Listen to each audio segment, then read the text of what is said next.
Now, a News 2 I-Team investigation. It's been more than a year since police say Gerald Dilligard was murdered inside of his own home. His killer still unknown. News 2's I-Team investigator Libba Holland spoke with the victim's family and detectives about the night he died and what needs to happen so that someone responsible could be arrested. Right now, investigators say Gerald Dilligard's case is cold. Police are turning to the community for information, and so far, no one has come forward. Meanwhile, Dilligard's father is hosting fundraisers, trying to increase the reward money so that he can learn something more about the night he found his son beaten to death.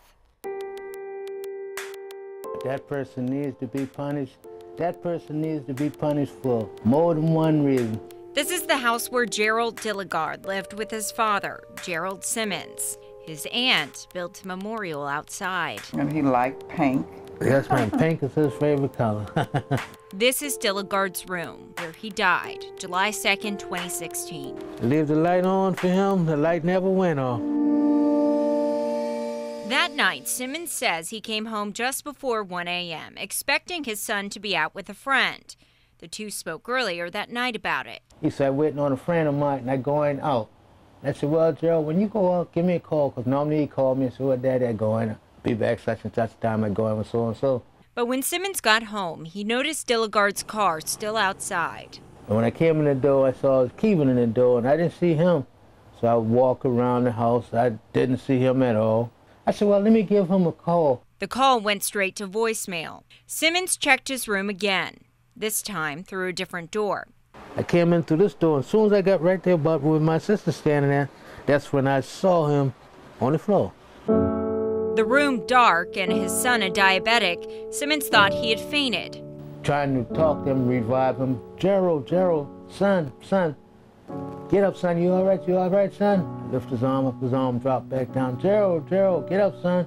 Third time I lift his arm up and I went to pick him up again. That's when I felt moisture on my hand, and I looked at my hand and saw blood on my hand. That's when Simmons realized this was something worse. All the time I was talking to him, he was already deceased.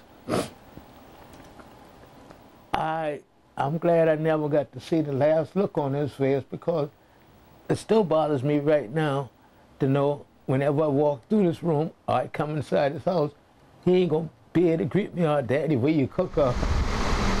Dilligard had wounds on his head, neck, and left arm.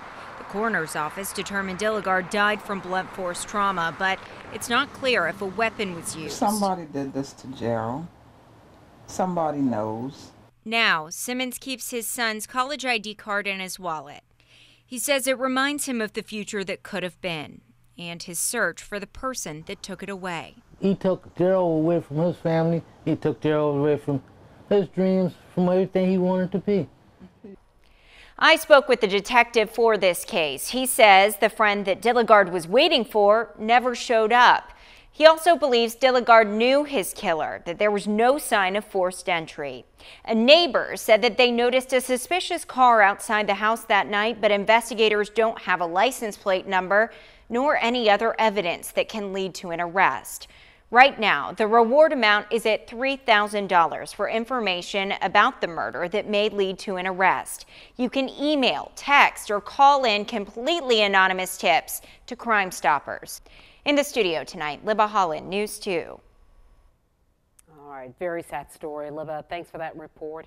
If you have something you want the News 2 I-Team to look into, you can call or contact the I-Team at WCBD.com. Again, that's I-Team at WCBD.com. You can also call the I-Team hotline at 843-216-4949.